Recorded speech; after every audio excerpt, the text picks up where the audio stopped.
नमस्कार दोस्तों, स्वागत है आप सभी का द काउंसिल आईएएस के इस ऑनलाइन प्लेटफॉर्म पर। और जैसा कि आपको पता है, करंट अफेयर की क्लासें लगातार चल रही हैं और आपके जो कमेंट्स आ रहे हैं अच्छे आ रहे हैं, जिससे हमें उत्साह मिल रही है और हम आपके लिए और भी बेहतर तरीके से काम कर रहे हैं और जल्द ही और भी चीज़ें हम आपके लिए लाने वाले हैं। तो हम शुरू करें इससे पहले आप इन वीडियो को और भी लोगों को शेयर कर दें, ताकि और भी लोगों के लिए ये वीडियो सार्थक सिद्ध हो सके। और जो यूपीएससी या यूपीपीसीएस की तैयारी कर रहे हैं, इसके साथ साथ जो अन्य प्रतियोगी परीक्षाओं की भी तैयारी कर रहे हैं, उनके लिए भी ये करंट अफेयर की क्लास उतनी ही मोस्ट इम्पॉर्टेंट है। यानी अन्य प्रतियोगी परीक्षाएं जैसे है कि उनके लिए भी मोस्ट इम्पॉर्टेंट है, तो वो लोग भी इसको अधिक से अधिक देखें और शेयर करें। क्योंकि क्वेश्चन को चुनते वक्त सिर्फ कूट ही नहीं, अगर कूट में आप भी पढ़ते हैं वैसे भी, तो भी उनमें से ऐसी चीज़ें निकलेगी जिसमें से आप फैक्ट निकाल सकते हैं और आने वाले परीक्षाओं में जो पूछा जा सकता है। अगर आप ओवरऑल यूपीएससी को टारगेट करके पढ़ाई कर रहे हैं या उसके लेवल से क्वेश्चन बन रहा है, तो ये जरूरी नहीं कि फैक्ट वही चीज़ें रहती है, बस आइडिया पूछने का अलग हो जाता है। तो यहाँ वो दोनों चीज़ों का ख्याल रखा गया। अब आप उसमें बेहतर प्रयास करें और कोई भी एग्जाम आप दे रहे हैं तो वो सबके लिए मोस्ट इम्पॉर्टेंट क्वेश्चन होगा। विशेष उद्देश्य तो हमारा जो है कि यूपीएससी और यूपीपीसीएस रहा है, लेकिन कोई भी चीज़ें हो वो सिर्फ एक परीक्षाओं के लिए नहीं होती, सारी परीक्षाओं के लिए भी उपयोगी सिद्ध होती है। तो आप लोग जल्द से जल्द इस वीडियो को शेयर कर दें और अन्य लोगों को भी जोड़िए इस पे। मेरी गुजारिश है आपसे, अब आप जोड़िए, कमेंट करते रहिएगा, जिससे मुझे इससे उत्साह मिलते रहेगा। जो चीज़ें होंगी मैं बेहतर करता चला जाऊंगा। जो भी मेरा एक्सपीरियंस रहा है मैं उसका भरपूर उपयोग करूंगा। कंटेंट में दमदार चीज़ें रहेगी जिसके लिए संस्थान जानी गई है। जो मेरा अनुभव है यहाँ से लेकर के बाहर की संस्थानों में, जिस तरह से मैंने रिसर्च फैकल्टियों को देखा है, उसमें रहा है और चीज़ों को जो मैं पढ़ाते वक्त सीखा है ऑफलाइन की दुनिया में, ऑनलाइन दुनिया में, वो सारी चीज़ें मैंने इस पर लगा करके आपके लिए बेहतर चीज़ें लेके आया हूँ। आपको फ़ायदा होगा ये मुझे विश्वास है और आप इसको उसी ढंग से आप देखें और मुझे उत्साहित जरूर करें, क्योंकि मेरा उत्साह होगा तो मैं और भी बेहतर ढंग से काम कर पाऊंगा, मुझे निराशा नहीं आएगी और जितना ही उत्साहित होऊंगा उतना ही उत्साह के साथ आपके सामने पेश होऊंगा।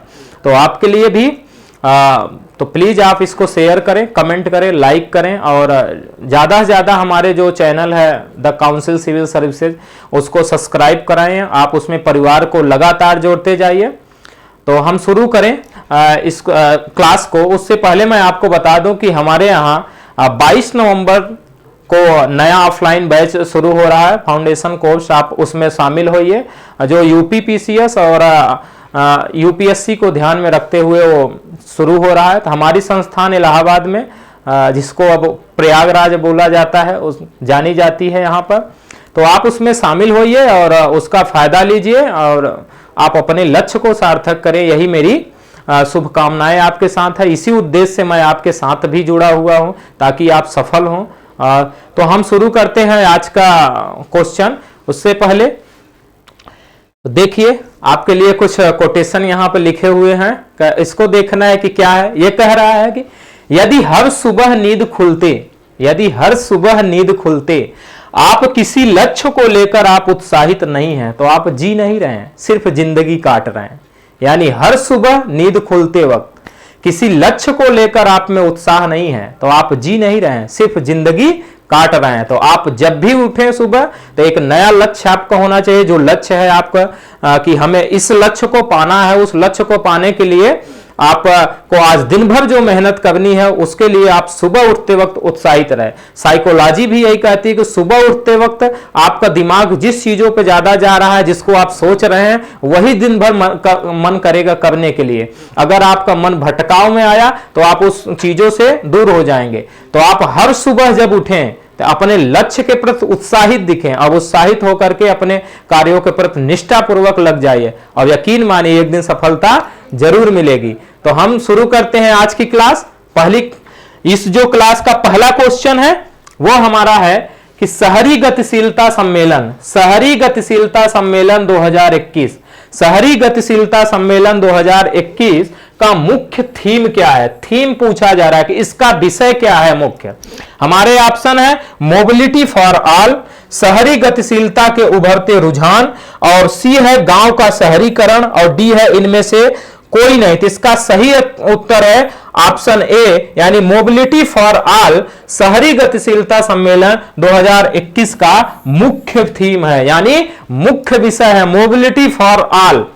देखते हैं हम लोग व्याख्या। इसकी व्याख्या है कि हाल ही में आवास और शहरी मामलों के मंत्री, किस आवास और शहरी मामलों के मंत्री ने 14वें शहरी गतिशीलता सम्मेलन 14वें शहरी गतिशीलता सम्मेलन 2021 का उद्घाटन किया गया। तो 2021 में शहरी गतिशीलता सम्मेलन का कौन सा संस्करण आयोजित किया गया? तो 14वां आयोजित किया गया। यह भी क्वेश्चन बन सकता है, जो अन्य प्रतियोगी परीक्षाओं के लिए यह पूछा जा सकता है।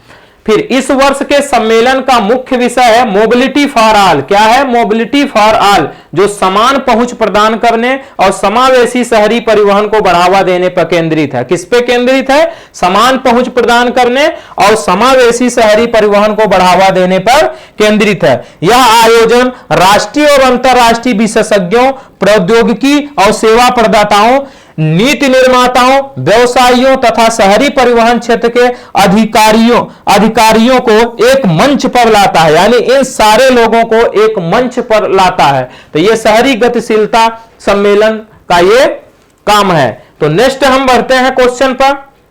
दूसरा क्वेश्चन हमारा कह रहा है कि हाल ही में अफ्रीकी संघ ने किस देश को अपनी सभी गतिविधियों से निलंबित कर दिया? किसके बारे में पूछ रहा है कि अफ्रीकी संघ ने किस देश को अपनी सभी गतिविधियों से निलंबित कर दिया है? यह हमारा क्वेश्चन है। ऑप्शन हमारे हैं कांगो, बी है सूडान, और सी है मिस्र, डी है जिबूती। तो इसका सही उत्तर है बी, सूडान। यानी हाल ही में अफ्रीकी संघ ने सूडान को अपनी सभी गतिविधियों से निलंबित कर दिया है। तो हम देखते हैं इसको व्याख्या में कि अफ्रीकी संघ ने सूडान को अपनी सभी गतिविधियों से तब तक के लिए निलंबित कर दिया है जब तक कि वहां नागरिक नेतृत्व वाली सत्ता बहाल नहीं हो जाती। नागरिक नेतृत्व वाली सत्ता बहाल नहीं हो जाती, यानी लोकतंत्र की बहाली नहीं हो जाती, तब तक के लिए अफ्रीकी संघ ने सूडान को अपनी सभी गतिविधियों से निलंबित कर दिया है। तो इसकी अगली व्याख्या है कि अफ्रीकी संघ के बारे में अगर जानेंगे तो यह एक महाद्वीपीय निकाय है जिसमें अफ्रीकी महाद्वीप के 55 देश शामिल हैं। कितने? अफ्रीका महाद्वीप के 55 सदस्य देश इसमें शामिल है अफ्रीकी संघ में। इसे 1963 में स्थापित अफ्रीकी एकता संगठन के स्थान पर 1963 में किसकी स्थापना हुई? अफ्रीकी एकता संगठन का। और इसके स्थान पर जुलाई 2002 में दक्षिण अफ्रीकी के डरबन में गठित किया गया था। किसे? इसे, यानी अफ्रीकी संघ को किसके स्थान पर? अफ्रीकी एकता संगठन के स्थान पर 2002 में स्थापित किया गया था। तो 2002 में। और अगर पूछा जाए कि अफ्रीकी एकता संघ का स्थापना कब हुई थी? तो 1963 ईस्वी में हुई थी। कब हुई थी? तो 1963 ईस्वी में हुई थी। अब इसी के स्थान पर अफ्रीकी संघ 2002 में बनाया गया। फिर देखिए, अफ्रीकी संघ का सचिवालय अदिस अबाबा में है। कहां पे है? अदिस अबाबा में इसका सचिवालय है। मुख्यालय पूछे ही जाते रहे हैं, तो इसका सचिवालय कहां पे है? अदिस अबाबा में। नेक्स्ट क्वेश्चन हमारा है कि निम्नलिखित कथनों पर विचार करिए। आपको निम्नलिखित कथनों पर विचार करना है। हमारे कथन है कि संयुक्त राष्ट्र ने अक्टूबर के अंतिम सप्ताह को निरस्तीकरण के रूप में नामित किया है। किसको? अक्टूबर के अंतिम सप्ताह को निरस्तीकरण के रूप में नामित किया है।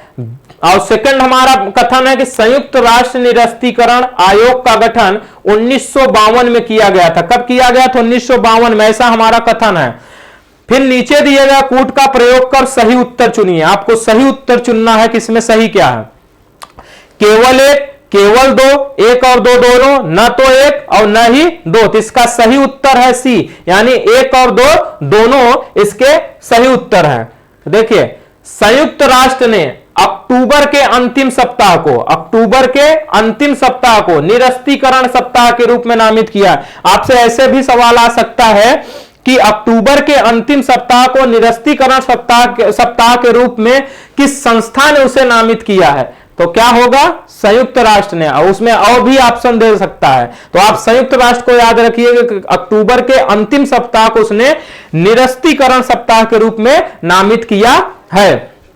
यह सप्ताह निरस्तीकरण के मुद्दों से संबंधित विषयों पर जागरूकता और उसके महत्व की और उनके महत्व की बेहतर समझ को बढ़ावा देने का प्रयास करता है। यह सप्ताह जो है निरस्तीकरण के मुद्दों से संबंधित विषयों पर जागरूकता और उनके महत्व की बेहतर समझ को बढ़ावा देने का प्रयास करता है। संयुक्त राष्ट्र निरस्तीकरण आयोग यानी यूएनडीसी, संयुक्त राष्ट्र निरस्तीकरण आयोग यूएनडीसी का गठन 1952 ईस्वी में करके उसमें सभी आयुध सामूहिक विनाश के सभी हथियारों के उन्मूलन, विनियमन, संतुलन हेतु एक संधि का प्रस्ताव तैयार करने का आदेश दिया था। यानी शस्त्रों का, अस्त्र शस्त्र का जो इतना भंडार लगता जा रहा है उसका निरस्तीकरण, जो मानव का विरुद्ध ये यूज किए जा रहे हैं अस्त्र शस्त्र, इसके निरस्तीकरण की बात ये पे कर रहा है कि अगर परमाणु बम अगर मानव के लिए हानिकारक है तो इसको रोका जाना चाहिए। तो निरस्तीकरण पर बल दिया जा रहा है इस सप्ताह में, तो अक्टूबर के अंतिम सप्ताह को। हमारा नेक्स्ट क्वेश्चन है कि निकट अतीत में, कभी कभी पूछा जाता है कि हाल ही में, तो इसको एक और शब्द दिया जाता है कि निकट अतीत में। तो निकट अतीत में चर्चित अपतटीय गश्ती पोत सार्थक के संबंध में निम्नलिखित कथनों पर विचार कीजिए। तो सार्थक क्या है, अपतटीय गश्ती पोत। क्वेश्चन में भी आंसर एक नया बन जाता है, एक नया क्वेश्चन बन जाता है, एक नया आंसर आ जाता है। तो ये आप याद रखना। तो यह 5 अपतटीय गश्ती पोत की श्रृंखला में चौथे स्थान पर, यह कह रहा है, कथन है कि यह 5 अपतटीय गश्ती की श्रृंखला में चौथे स्थान पर। कौन, सार्थक की बात की जा रही। यह 9100 किलोवाट 2 डीजल इंजन द्वारा संचालित है। कितने द्वारा, 2 डीजल इंजन द्वारा संचालित है। तो कथन 2 हमारा। कथन 3 है कि इसे गोवा शिपयार्ड लिमिटेड द्वारा डिजाइन एवं निर्मित किया गया। किसे, कि इसे गोवा शिपयार्ड लिमिटेड द्वारा डिजाइन एवं निर्मित किया गया है। अब क्वेश्चन हमारा है, उपयुक्त में से कौन सा या से कथन सत्य है। क्या पूछा जा रहा है, सत्य कथन पूछा जा रहा है। 3 कथन दिए हुए हैं, उसमें से आपको सत्य को पहचानना है। किसके संदर्भ में, सार्थक के संदर्भ में। और सार्थक क्या है, अपतटीय गश्ती पोत में है शामिल। तो इसका ऑप्शन है केवल 1 और 2, एक और बी है केवल 1 और 3, सी है केवल 2 और 3 और डी है उपर्युक्त सभी। तो इसका सभी कथन सही है, यानी डी इसका सही आंसर है। तो उपर्युक्त सभी इसके कथन सही हैं। हम व्याख्या देखते हैं कि हाल ही में भारतीय तटरक्षक बल द्वारा, किसके द्वारा, भारतीय तटरक्षक बल द्वारा एक अपतटीय गश्ती पोत यानी ओपीवी सार्थक को गोवा में कमीशनिंग करके समर्पित किया गया है। कहां पे किया गया है, गोवा में किया गया है सार्थक को। और किसके द्वारा, भारतीय तटरक्षक बल द्वारा। और यह सार्थक क्या है, अपतटीय गश्ती पोत है। सार्थक 2450 टन की क्षमता वाला, कितना, 2450 टन इसकी क्षमता है। 105 मीटर लंबा जहाज है जो 9100 किलोमीटर 2 डीजल इंजन द्वारा संचालित है। इसी में एक ही लाइन में कई क्वेश्चन है कि इसमें आप देख रहे हैं 24,050 टन इसकी क्षमता है, 105 मीटर लंबा यह जहाज है और 9100 किलोवाट 2 डीजल इंजन द्वारा यह संचालित है। इसे मेक इन इंडिया दृष्टिकोण के अनुरूप गोवा शिपयार्ड लिमिटेड द्वारा स्वदेशी रूप से डिजाइन एवं निर्मित किया गया है। तो क्या कह रहा है कि यह गोवा शिपयार्ड लिमिटेड द्वारा स्वदेशी रूप से डिजाइन एवं निर्मित किया गया है। इस जहाज की ट्विन इंजन हेलीकॉप्टर, 4 उच्च गति वाली नौकाओं तथा स्विफ्ट बोर्डिंग एवं सर्च एंड रेस्क्यू ऑपरेशन के लिए इनफर्टेलेबल नौका को ढोने के लिए डिजाइन किया गया। तो इसका यह उद्देश्य रहा है। तो आपको चीजों को, तथ्यों को बहुत बेहतर ढंग से समझते चलना है। फिर नेक्स्ट क्वेश्चन पे आते हैं। हमारा नेक्स्ट क्वेश्चन जो 5 नंबर है, यह कह रहा है कि हाल ही में चर्चा में रहे दिव्यांग व्यक्तियों की सहायता योजना का नोडल मंत्रालय कौन सा है। किसका, दिव्यांग व्यक्तियों की सहायता योजना का नोडल मंत्रालय कौन है, यह क्वेश्चन पूछा जा रहा है। हमारे ऑप्शन है गृह मंत्रालय, बी है सामाजिक न्याय एवं अधिकारिता मंत्रालय, सी है स्वास्थ्य एवं परिवार कल्याण मंत्रालय और डी है श्रम एवं रोजगार मंत्रालय। तो इसका सही उत्तर है बी, यानी सामाजिक न्याय एवं अधिकारिता मंत्रालय दिव्यांग व्यक्तियों की सहायता योजना का नोडल मंत्रालय है। ठीक, बढ़ते हैं हम व्याख्या की तरफ। हाल ही में पंजाब में, कहां पे, हाल ही में पंजाब में दिव्यांग व्यक्तियों की सहायता यानी एडीपी योजना के तहत, दिव्यांग व्यक्तियों की सहायता यानी एडीपी योजना के तहत दिव्यांग जनों की सहायता और सहायता उपकरणों के वितरण के लिए एक शिविर आयोजित किया गया। यानी पंजाब में दिव्यांग व्यक्तियों की सहायता योजना के तहत एक शिविर आयोजित किया गया जिसमें दिव्यांगों को सहायता और सहायता उपकरण प्रदान किया गया जा रहा है। इसलिए ये चर्चा में रहा, ये मुद्दा चर्चा में रहा, इसलिए इस पे क्वेश्चन बनता है। देखते हैं, सामाजिक न्याय और अधिकारिता मंत्रालय इस योजना का नोडल मंत्रालय है। आ गई बात, सामाजिक न्याय एवं अधिकारिता मंत्रालय इस योजना का नोडल मंत्रालय है। फिर देखिए, यह योजना विकलांग व्यक्तियों, समान अवसर अधिकारों का संरक्षण और पूर्ण भागीदार अधिनियम 1995 में ली गई विभिन्न प्रकार की अक्षमताओं की परिभाषाओं का पालन करती है। यानी जो इसमें दी गई है एक्ट में विभिन्न प्रकार की अक्षमताओं, उसकी परिभाषाओं का जो है ये पालन करती है। नेक्स्ट क्वेश्चन हमारा है कि हाल ही में लॉन्च की गई बैलिस्टिक मिसाइल अग्नि 5 के संदर्भ में निम्नलिखित कथनों पर विचार कीजिए। तो हाल ही में अग्नि 5 बैलिस्टिक मिसाइल को लॉन्च किया गया है, उसी के संदर्भ में आपसे क्वेश्चन बन रहा है और इस पे कुछ क्वेश्चन आते रहते हैं क्योंकि ये साइंस टेक्नोलॉजी का क्वेश्चन होने के साथ साथ जो है इंटरनल सिक्योरिटी में भी पूछा जा सकता है चीजों को। देखते हैं, इसका पहला कथन है कि यह सतह से सतह पर मार करने वाली मिसाइल है। कहां से? सतह से सतह पर मार करने वाली मिसाइल है। दूसरा कथन है कि इसे एपीजे अब्दुल कलाम द्वीप से लॉन्च किया गया। तीसरा कथन, इसका निर्माण डीआरडीओ ने किया। अब हमारा क्वेश्चन है उपर्युक्त में से कौन सा या से कथन सत्य है, तो इसमें सत्य कथन को आपको पहचानना है।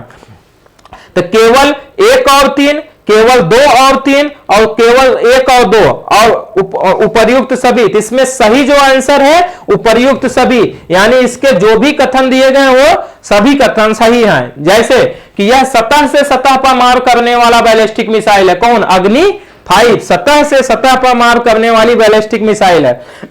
फिर इसे एपीजे अब्दुल कलाम द्वीप से लॉन्च किया गया। कहां से? एपीजे अब्दुल कलाम द्वीप से लॉन्च किया गया।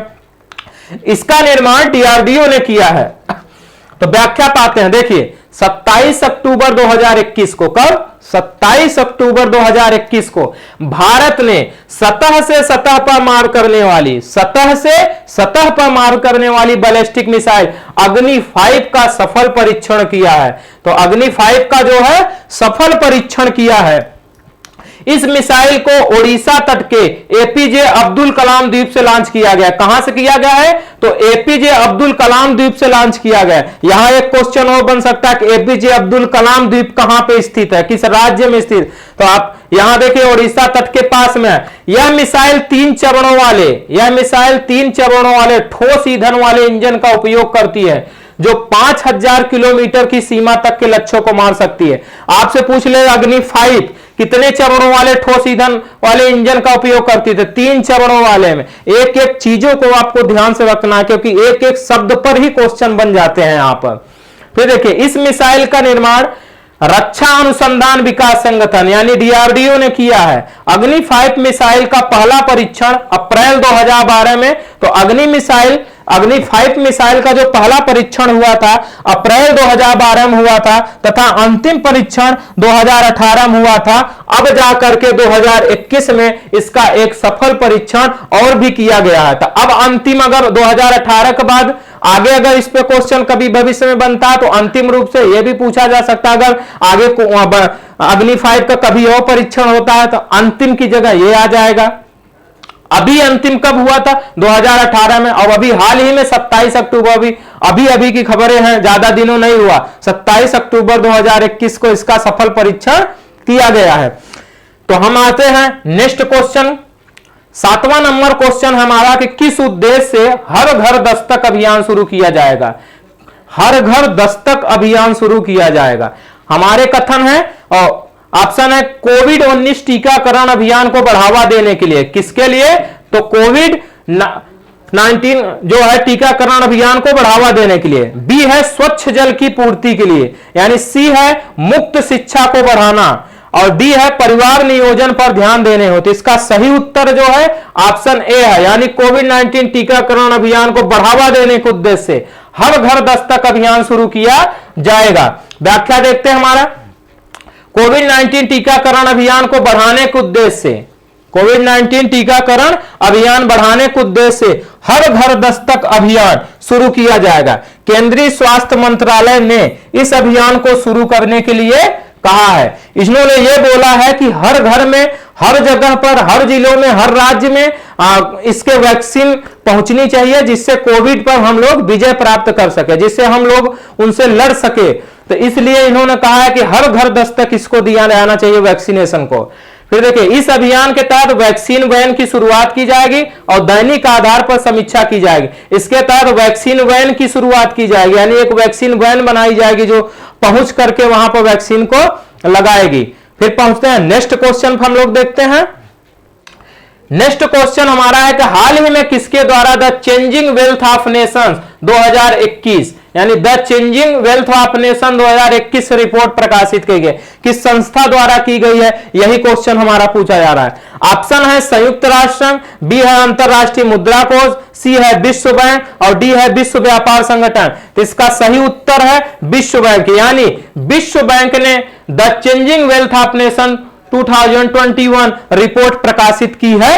देखते हैं व्याख्या। तो विश्व बैंक ने हाल ही में the changing wealth of nation 2021 शीर्षक से अपनी रिपोर्ट प्रकाशित की है। तो विश्व बैंक ने इसको प्रकाशित किया है, यही आपको आंसर मिल गया। आगे हम और जानकारी लेते हैं कि इस रिपोर्ट के अनुसार वायु प्रदूषण के कारण मानव पूंजी के नुकसान के मामले में दक्षिण एशिया का सबसे अधिक नुकसान होता है। यानी इस रिपोर्ट में बताया जा रहा है कि वायु प्रदूषण के कारण मानव पूंजी के नुकसान के मामले में जो दक्षिण एशिया है उसको ज्यादा नुकसान से उठाना पड़ता है। इस रिपोर्ट के नवीनतम संस्करण में 146 देशों के बीच धन सृजन और वितरण को मापा गया है। कितने देशों को? 146 देशों के बीच धन सृजन और वितरण को मापा गया है। हम आते हैं नेक्स्ट क्वेश्चन पर। हमारा नेक्स्ट क्वेश्चन है कि हाल ही में भारत इजराइल संयुक्त कार्य समूह की 15वीं बैठक कहां आयोजित की गई? तो 15वीं बैठक पूछा जा रहा है कहां आयोजित की गई।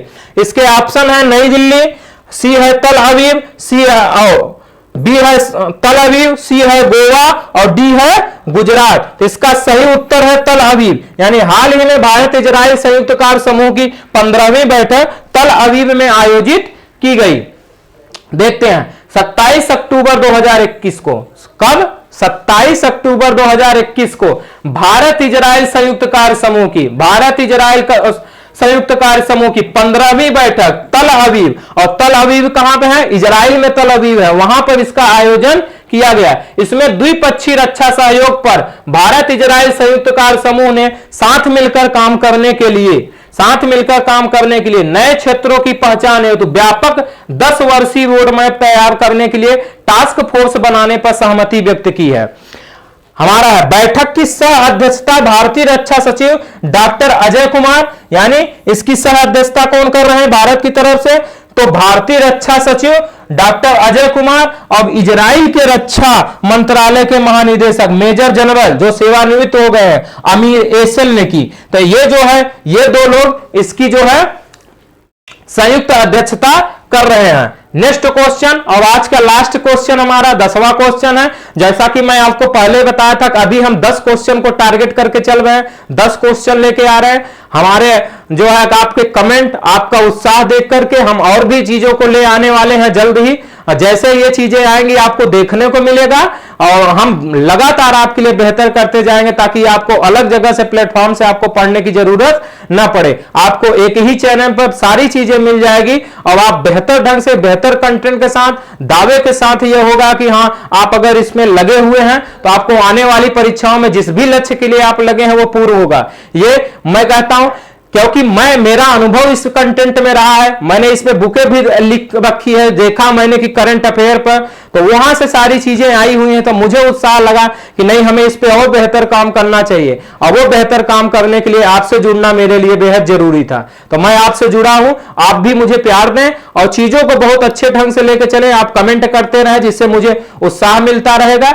नई चीजें सीखते चलेंगे हम लोग, आपको बताते चलेंगे, जो हमारा अनुभव है आपके लिए काम आएगा। मैं ये हर संभव प्रयास करूंगा। तो लास्ट 10वां क्वेश्चन आज का 10वां क्वेश्चन और लास्ट क्वेश्चन हमारा है कि हाल ही में देश का 91वां टाइगर रिजर्व किसे बनाया गया? कौन सा?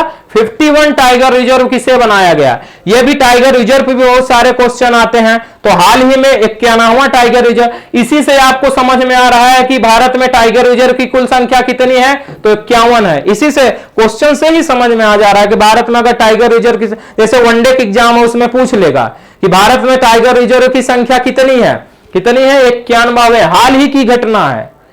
तो अब देख रहे हैं किसे बनाया गया, Palamu tiger reserve, Srivilliputhur Meghamalai tiger reserve, और सी है पन्ना टाइगर रिजर्व, और डी है इनमें से कोई नहीं। इसका सही उत्तर है बी, यानी श्रीविल्लीपुथूर मेघामलाई टाइगर रिजर्व को देश का 91वां टाइगर रिजर्व बनाया गया। तो इसके बारे में और जानकारी हम लोग लेते हैं, ये क्या है।